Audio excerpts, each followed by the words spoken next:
Neutral point of view से विश्लेषण उनके लिए जो अब यहां ठहरे हैं।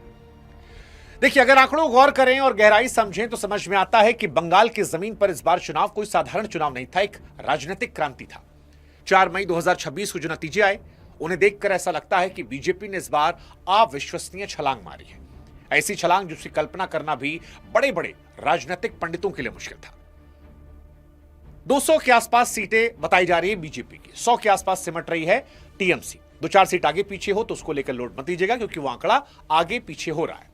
लेकिन जो बड़ी बात है वो ये कि पिछली बार के मुकाबले 120 सीटों से ज्यादा उछाल बीजेपी पा रही है, और ये भारतीय राजनीति के गलियारों को हिलाकर रखने वाला है। ममता बनर्जी 100 के अंदर सिमट रही है, 120 से अधिक सीटों का उनको नुकसान हो रहा है, और यह बंगाल के इतिहास का सबसे बड़ा राजनीतिक पतन माना जा रहा है। वोट परसेंटेज की बात करें तो बीजेपी 48% तक पहुंच गई, लगभग 50%, जो बताता है कि बंगाल में एक बहुत बड़ा हिस्सा है जो बदलाव के पक्ष में वोट कर रहा था। वो जो 90% वोट पड़े थे वो इसी वजह से पड़े थे क्योंकि वो बीजेपी को जिताना चाह रहे थे। इसलिए सिर्फ सीटों की जीत नहीं है, उस पुरानी कार्यशैली को भी जवाब है जिसे बंगाल ने इस बार ठुकरा दिया है।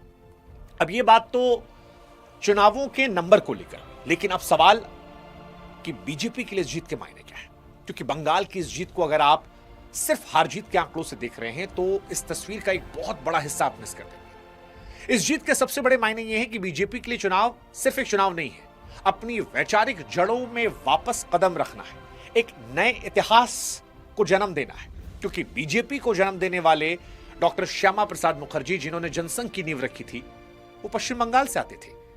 उन्होंने जिस राजनीति की कल्पना की थी, दशकों तक बंगाल की जमीन पर उस राजनीति के लिए जगह ही नहीं बनी थी। पहले वामपंथियों का लंबा दौर था, एक ऐसा दौर जहां धर्म संस्कृति की बात करना राजनीति के केंद्र में नहीं था। फिर 34 साल बाद वो हटे तो टीएमसी आ गई। उन्होंने अपनी एक अलग मजबूत क्षेत्रीय पहचान खड़ी की। इस पूरी प्रक्रिया में बीजेपी हमेशा एक बाहरी पार्टी रही, उत्तर भारत की पार्टी कहकर बंगाल से उसे दूर रखने की कोशिश की गई। लेकिन आज की जीत का मतलब यह है कि बंगाल के वोटर ने बीजेपी को बाहरी वाले ठप्पे से मिटा दिया है। बीजेपी के लिए जीत एक किस्म की वैचारिक घर वापसी है, क्योंकि सालों तक जिस राष्ट्रवाद और सांस्कृतिक पहचान की बात को बंगाल के मुख्य धारा की राजनीति में हाशिए पर रखा गया, आज उसी सोच को बंगाल के भद्रलोक और आम जनता दोनों ने मिलकर सहज स्वीकार किया है। यह उस पुराने दावे का अंत है कि बंगाल की राजनीतिक सोच बाकी भारत के साथ मेल नहीं खाती।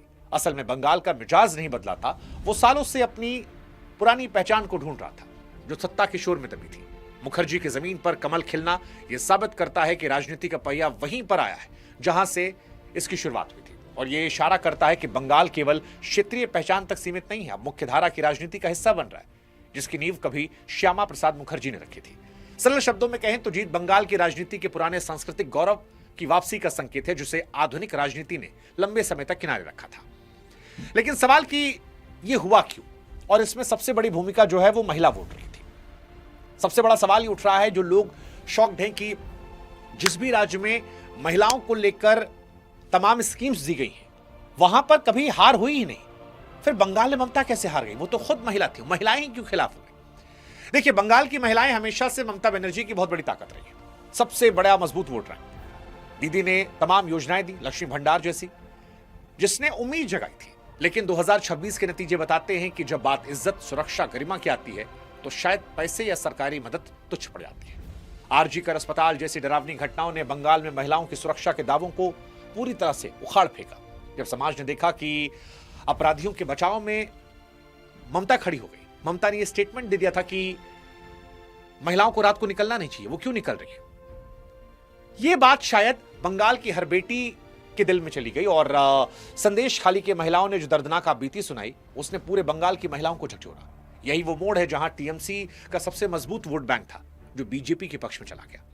यह बात साबित करती है कि सरकारी योजनाओं का लाभ असुरक्षा के डर को खत्म नहीं करता, जो हर रोज महिलाएं महसूस करती हैं। और इसका प्रत्यक्ष उदाहरण है रत्ना देवनाथ, क्योंकि सिस्टम ने जिसे नहीं समझा, जनता ने उसे खुद सिस्टम बना दिया। 2026 के चुनावी नतीजों में अगर कोई एक ऐसी जीत है जिसने ममता बनर्जी की सत्ता की नींव हिलाई है तो वो है पनिहट्टी सीट से रत्ना देवनाथ की ऐतिहासिक जीत। रत्ना देवनाथ कोई पेशेवर नेता नहीं, वो उस बदनसीब बेटी की मां है जिसके 2024 में आरजी कर अस्पताल के अंदर दरिंदगी के बाद हत्या की गई थी। और इसीलिए आज सोशल मीडिया पर जनता लिख रही है कि if the system fails be the system. यह नारा ममता की हार का सबसे बड़ा सबूत है। जब अपनी बेटी के इंसाफ के लिए उन्होंने हर दरवाजे खटखटाया और सिर्फ राजनीति मिली, तो यह तय किया कि सिर्फ याचक बनकर नहीं इंसाफ मांगना है, बल्कि सिस्टम के अंदर बैठकर बदलना है। टीएमसी का भेदगढ़ था पनिहाटी, वहां पर टिकट मिला।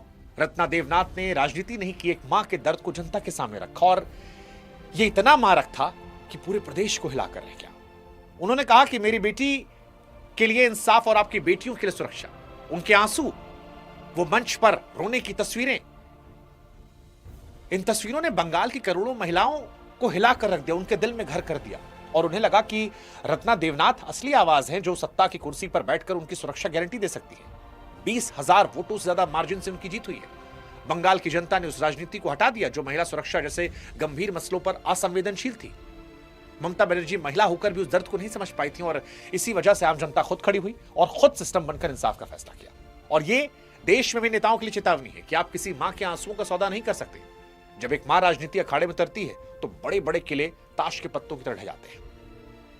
लेकिन सवाल यह, क्या यह अकेला विषय था या वाकई बंगाल में ममता का किला कमजोर हो गया था? देखिए, अगर 2011 से 2021 तक के दौर को याद करें तो बंगाल में सिर्फ एक नाम की तूती थी, वो थी ममता बनर्जी। वामपंथियों के 34 साल पुराने अभेद किलों को ऐसे ध्वस्त किया था कि वो खुद बंगाल की पहचान बन गए। 2021 की जीत के बाद तो ऐसा लगने लगा कि दीदी का कोई विकल्प बंगाल में पैदा हो ही नहीं सकता। लेकिन जमीनी हकीकत टीवी अखबारों के हेडलाइन से अलग थी। अब जो नतीजे आए उसे देखकर यह लगता है कि 2021 के बाद से ही बंगाल के गांव देहात में टीएमसी को लेकर भरोसा टूटना शुरू हो गया था। सत्ता के लंबे दौर में निचले स्तर पर नेताओं का जो तानाशाही रवैया था, उसने आम बंगालियों की जिंदगी मुसीबत बढ़ाई थी। करप्शन की बार बार खबरें आ रही थी, सरकारी घोटालों की। पहले शायद लोग खौफ के मारे चुप थे, लेकिन कब तक डरेंगे? 2026 में जब मौका लगा तो वोट की चोट से जवाब दिया। वोटर के मन की ये नाराजगी एक दिन की नहीं थी, ये कई सालों से धीरे धीरे बन रही थी। वैसे ही जैसे लिफ्ट को खाड़ फेंका था, वैसे ही जैसे कोई मजबूत इमारत धीरे धीरे दीमक चाट रही हो। दीदी अकेला बाहर से मजबूत था, लेकिन अंदर की नींव कमजोर हो गई थी और यही देखने को मिला। और भी वजह थी, जैसे एक वजह थी north Bengal versus south Bengal. जो लोग बंगाल की राजनीति को समझते हैं वो जानते हैं कि नॉर्थ बंगाल और साउथ बंगाल के बीच एक बड़ा अंतर था, बिल्कुल वैसे ही जैसे टू इंडिया, भारत और इंडिया के बीच में। और इस बार के नतीजे साफ बताते हैं कि दोनों इलाकों ने मिलकर टीएमसी को सत्ता से बाहर किया है। नॉर्थ बंगाल के इलाके सिलीगुड़ी, जलपाईगुड़ी, कूच बिहार जैसे इलाके जो सालों से खुद को कोलकाता की सरकार से उपेक्षित महसूस कर रहे थे, वहां के लोगों के मन में बात पत्थर की लकीर थी कि विकास का सारा ध्यान, सारा पैसा कोलकाता के आसपास रहता है। इस बार के वोटिंग पैटर्न साफ लगता है कि नॉर्थ बंगाल ने अपनी बरसों पुरानी नाराजगी को बीजेपी के पक्ष में वोट किया। बीजेपी ने वहां के स्थानीय मुद्दों, क्षेत्रीय गौरव की बात की, उसने लोगों को जोश भरा। अगर बात साउथ बंगाल की करें तो कभी टीएमसी की जान हुआ करता था, वहां इस बार मामला पूरी तरह पलट गया। शहरी ग्रामीण वोटर वहां के स्थानीय वसूली, सिंडिकेट राज से परेशान था। नॉर्थ बंगाल में जहां उपेक्षा खिलाफ मोर्चा खोला गया, वहीं साउथ बंगाल ने कुशासन के कड़वे अनुभवों पर अपना फैसला सुनाया। और इन दोनों इलाकों की जुगलबंदी ने टीएमसी की जमीन को वहां से बदल कर रख दिया। इसके अलावा बीजेपी ज्यादा एक्टिव भी थी। हाँ, नतीजे देखकर यह बात साफ होती कि बीजेपी ने सिर्फ रैलियों और भाषणों के जरिए जंग नहीं लड़ी। एक, उन्होंने ध्यान दिया कि कोई ऐसी बात ना बोले जो बंगाली अस्मिता पर जाए। दूसरा, जमीन पर कार्यकर्ताओं की एक फौज खड़ी हो गई जिसने सालों पुराने डर के तंत्र को ध्वस्त किया। इसमें बीजेपी के कई कार्यकर्ताओं की जान भी गई। दरअसल बंगाल की एक कड़वी सच्चाई है कि यहां अक्सर डर के साए में राजनीति चलती है। 2021 के बाद जो हिंसा हुई उसने आम आदमी को खामोश किया था, लेकिन इस बार बीजेपी ने अपनी पूरी संगठन शक्ति को पाताल तक सक्रिय किया। हजारों समर्पित कार्यकर्ताओं ने न सिर्फ वोटरों के घर घर जाकर उन्हें समझाया, बल्कि वोटिंग के दिन भी टीएमसी के धौंस के सामने सीना ताने खड़े रहे। पन्ना प्रमुखों ने व्यक्तिगत तौर पर संवाद किया, लोगों को भरोसा दिलाया कि उनका वोट सुरक्षित है। रैलियों में भीड़ भले ही कुछ भी कह रही हो, लेकिन जब वोटिंग मशीन के सामने लोग खड़े हुए तो संगठन की सुरक्षा कवच ने बिना खौफ के अपनी असली पसंद चुनने की ताकत दी। ये डर का टूटना था जिसने टीएमसी के पूरे तंत्र को धराशायी किया, जो केवल शायद एक वक्त के बाद धौंस रसूख पर टिका था। और एक बार जब आम आदमी के मन से डर निकल जाता है तो वो लोकतंत्र में बड़ा शक्तिशाली हो जाता है। शायद ये ममता के खिलाफ गया। खिलाफ वैसे मुस्लिम वोटर भी गए शायद। क्या टीएमसी और बंगाल के मुस्लिम वोटर में दरार आई? देखिए, ये इस चुनाव में सबसे दिलचस्प और गहरा हिस्सा है और इसे बहुत बारीकी समझने की जरूरत है। सालों से मुस्लिम वोट बैंक को टीएमसी की सबसे बड़ी ताकत माना गया, अटूट ताकत। इसे हिलाना असंभव था। लेकिन 2026 के चुनावी पैटर्न नतीजों को देखें तो ऐसा लगता है कि समुदाय का एक बड़ा हिस्सा, खासकर जो नौजवान है, वो शायद ममता बनर्जी से आगे बढ़ गया। शायद वो केवल चुनावी नारेबाजी नहीं चाह रहा था, वो अपने बच्चों के लिए मॉडर्न शिक्षा, रोजगार की मांग कर रहा था। कुछ नेताओं ने जिस तरह के बयान दिए, इसका भी असर गया। अल्पसंख्यक वोटरों को लगा कि शायद इमोशनल बातें, डराने की राजनीति सिलाई बदल नहीं रही, और कई सारे और पॉलिटिकल मुस्लिम नेता भी निकल कर आए, जिनकी वजह से भी ममता का वोट छिटका। नतीजों को देखकर साफ लगता है कि मुस्लिम वोटर केवल पहचान के बजाय भविष्य और सुरक्षा को अहमियत दे रहा था और अपने नेताओं को चुनने लगा।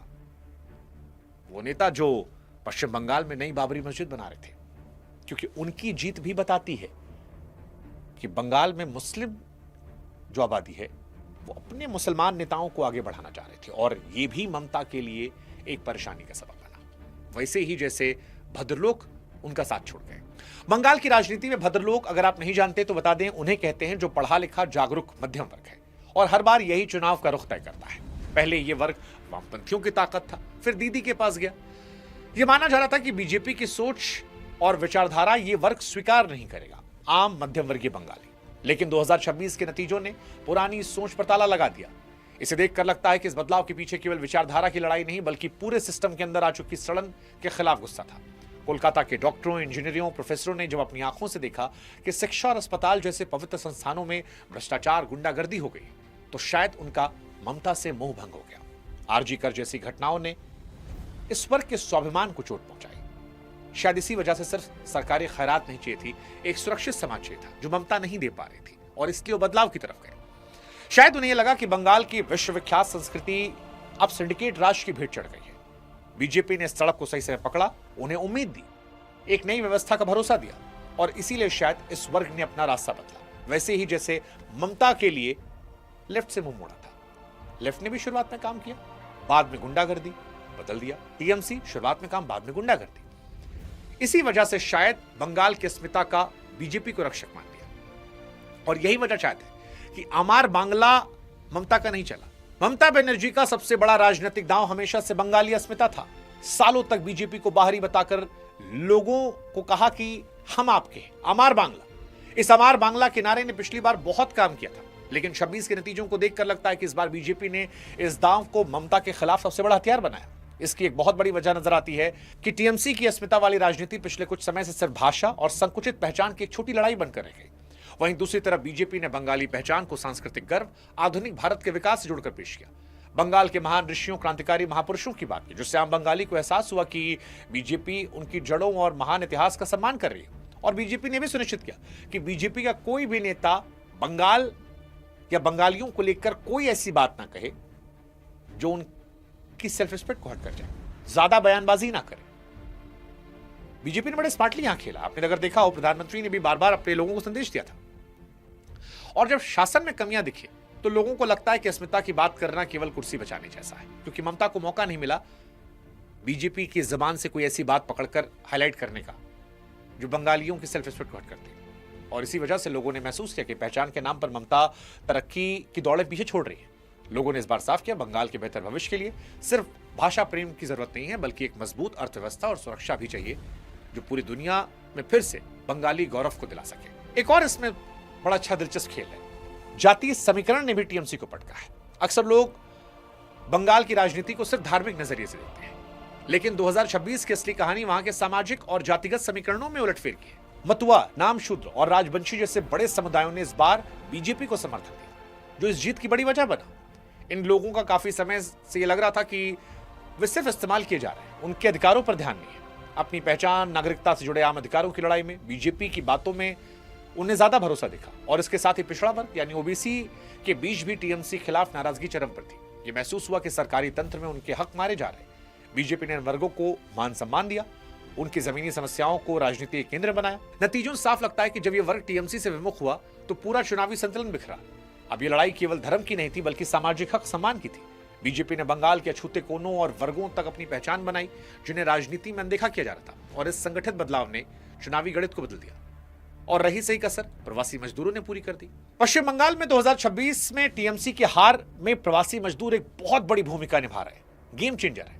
बंगाल के लाखों युवा आज काम की तलाश में दिल्ली, बंबई, गुजरात जैसे राज्यों में जाने को मजबूर है। ये वो युवा हैं जो शायद बंगाल में फैक्ट्रियों के ना होने की वजह से बंगाल से बाहर जा रहे हैं। अब यही वजह थी जिस वजह से ममता बनर्जी सरकार में आई थी, क्योंकि बुद्धदेव भट्टाचार्य कई सारी फैक्ट्रियों को ला रहे थे। उस वक्त मजदूरों की जमीन जा रही थी, लोगों ने प्रदर्शन किया लेफ्ट सरकार के खिलाफ, ममता को समर्थन दिया। लेकिन जो नई पीढ़ी आई, जब वो मजदूर बनने लगी, मजबूर हो गई, तब शायद उन्हें एहसास होने लगा कि विकास के रास्ते बढ़ना भी जरूरी है। और चुनाव के वक्त जब ये लोग बड़ी संख्या में अपने गांव लौटे तो अपने साथ एक नया नजरिया, नई उम्मीद लेकर आए, क्योंकि बाकी राज्यों में हो रही तरक्की, वहां मिल रहे शानदार मौकों को आंखों से देखा। और जब वापस लौटे तो अपने राज्य की बदहाली, बेरोजगारी और ज्यादा परेशान करने लगे। परिवार वालों को बताया कि बाकी भारत काफी आगे बढ़ रहा है, बंगाल वहीं टिका पड़ा है, उनके अपने राज्य में संघर्ष है। इन मजदूरों के लिए यह वोट सिर्फ पार्टी को चुनना नहीं था, बल्कि घर में सम्मान के साथ वापस आने की क्रांति की तरफ कदम था। बीजेपी ने इस आर्थिक पीड़ा को भी गहराई से उठाया, डबल इंजन की सरकार बोलकर चुनाव में पेश किया। मजदूरों को इस सोच से भरोसा लगने लगा और शायद इसी वजह से टीएमसी के विकास के पुराने दावों को उन्होंने छोड़ दिया।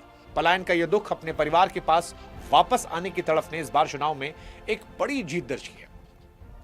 और इसी वजह से आर्थिक तंगी भी थी। और इसलिए सवाल, क्या आर्थिक तंगी ने बंगाल से ममता को हटाया? देखिए, सच कहें तो आखिर में पेट की आग, खाली जेब असली हकीकत है। बंगाल में कारखानों की लगातार खराब होती हालत, रोजगार के घटते मौकों ने लोगों को हताश किया था। बेरोजगारी बढ़ गई थी, पढ़े लिखे युवा परेशान थे, भविष्य संकट में था। ऊपर से स्थानीय स्तर पर होने वाले कटमनी, चौतरफा करप्शन ने आम आदमी को परेशान कर रखा था।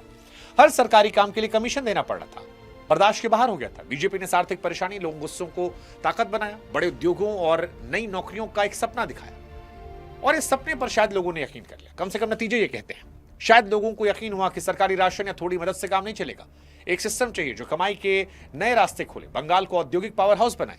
युवा वर्ग इस पुरानी बातों के बजाय ठोस काम इस बार चाह रहा था, और उन्हें जब विकल्प दिखा, सराखों में बिठा लिया। 200 प्लस सीट इसी का नतीजा लगती है, और इसी ने 15 साल के ताबूत में आखिरी कील ठोकी। हालांकि पश्चिम बंगाल में बीजेपी की ऐतिहासिक सरकार बनने के बावजूद बंगाल की नई सरकार के सामने चुनौतियां हैं। बंगाल में बीजेपी ने टीएमसी को हटाकर परिवर्तन तो कर दिया, विजय का शंखनाद कर दिया, श्यामा प्रसाद मुखर्जी की जमीन पर कमल खिला दिया। लेकिन बंगाल की मुसीबतें रातों रात खत्म नहीं होंगी। नई सरकार के सामने जो सबसे बड़ा पहाड़ है वो है बंगाल की पूरी अर्थव्यवस्था का पुनरुत्थान करना, बंद पड़े कारखानों को फिर से शुरू करना, लाखों युवाओं को उनके अपने राज्य में काम देना। यह सबसे बड़ी चुनौती होगी। सालों से चले आ रहे सिंडिकेट राज, भ्रष्टाचार के जहरीले जाल को साफ करना, पूरे सरकारी सिस्टम में लोगों को खोया हुआ भरोसा जगाना, यह आसान काम नहीं है। कानून और व्यवस्था को इस तरह सुधारना कि आम आदमी खुद को सुरक्षित महसूस करे, बाहर के निवेशक बंगाल की ओर आए, यह बहुत बड़ी अग्नि परीक्षा है। इसके अलावा शिक्षा के क्षेत्र में जो गड़बड़ियां हुई उन्हें सुधारना, युवाओं को पारदर्शी तरीके से नौकरियां देना, यह नई सरकार के लिए भी परेशानी का सबब होगा। मेहनत पड़ेगी इसके लिए। बंगाल के समाज में दरारें आई हैं, उसे पाट कर एक साथ लाना, विकास के नए शिखर पर पहुंचाना, यह सरकार के लिए असली चुनौतियां होंगी। लेकिन क्या यह बंगाल के लिए एक नई शुरुआत है? देखिए, 2026 के नतीजे सिर्फ एक चुनाव की जीत नहीं है, यह बंगाल के करोड़ों लोगों के स्वाभिमान और उनकी नई उम्मीदों का ऐतिहासिक सवेरा है।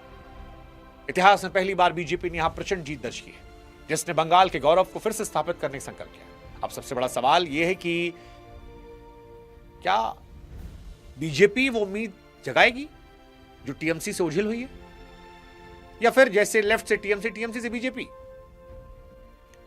92% से ज्यादा वोटिंग हुई है। यह बताती है कि बंगाल की जनता खुद अपना भाग्य बदलने के लिए योद्धा की तरह निकली थी। अब बंगाल की राजनीति में केवल पुरानी बातों से काम नहीं चलेगा। जमीनी स्तर पर दिखने वाला बदलाव हर नेता का भाग्य तय करेगा। बंगाल ने नई सरकार को जीत का ताज दिया है, इसके साथ ही करोड़ों सपनों का बोझ भी कंधे पर सौंपा है। ये बीजेपी के लिए चुनौती होगी। हालांकि क्या यह सिर्फ ममता की हार है? देखिए, विश्लेषण तो यही कहता है कि पुरानी सोच की जीत और पुराने कुशासन की विदाई है। राजनीति का सबसे बड़ा सबक यही है कि जब जनता बदलाव का मन बनाती है तो दुनिया का कोई बिगड़ रोक नहीं सकता। आज बंगाल एक नई शुरुआत कर रही है, और इस शुरुआत में खेला इस बार ममता दीदी के साथ हुआ है। लेकिन राजनीति में कुछ भी अंत नहीं होता, और खास तौर पर जब नेता ममता बनर्जी जैसी हो। ममता जमीन से जुड़ी नेता है, उन्हें झटका लगा है, वो पीछे गई हैं। बीजेपी को उम्मीद मिली है।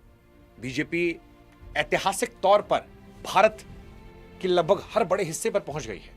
वो कह रही है कि उसे सनातन का साथ मिला है, हिंदुत्व का साथ मिला है, मां काली के घर में पहली बार आशीर्वाद मिला है।